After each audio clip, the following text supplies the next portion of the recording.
Nebraska's winter wheat farmers have harvested 38% of this year's crop, a jump of 18 points from a week ago and 4 points ahead of the state's 5-year average.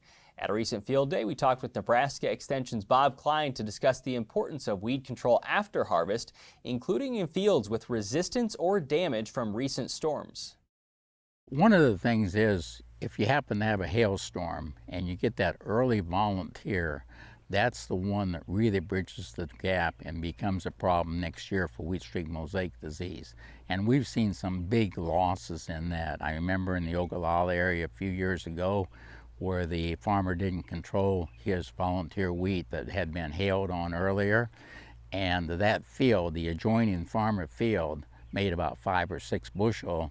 And the rest of the farmers' fields that were not in that area were making 60 bushel plus. So it can really be devastating. Is there a specific control option you'd recommend for controlling volunteer wheat?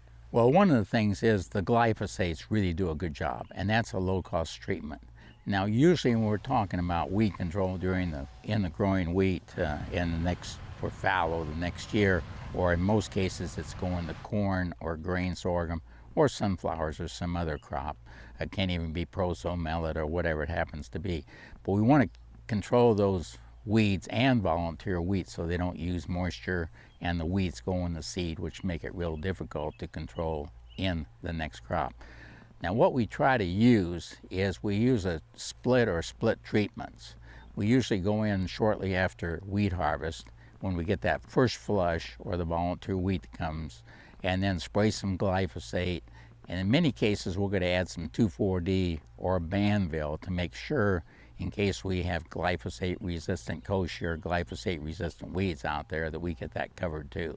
Yeah, can you expand more on the resistance issues that you're noticing in your part of the state? Yeah, one of the big things in western Nebraska is the kochia problem. Now, the thing is on kochia, you can be doing a great job, but somebody north of you 20 or 30 miles with the winds that we have out in western Nebraska, and that kochia will blow for miles and miles, along with other weeds like Russian thistle that also glyphosate resistant, can be big problems and so forth. So we really got to make sure that we try to do the entire community of controlling some of those weeds. That really helps from going to seed and so forth.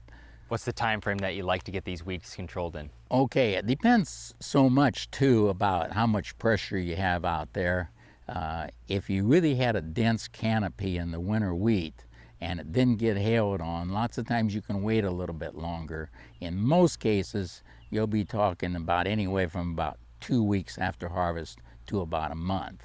Usually you want to get that first treatment on within that period of time. Then we're going to come back later in September and apply the residual. If we know we're going to corn or grain sorghum, that treatment will include some atrazine.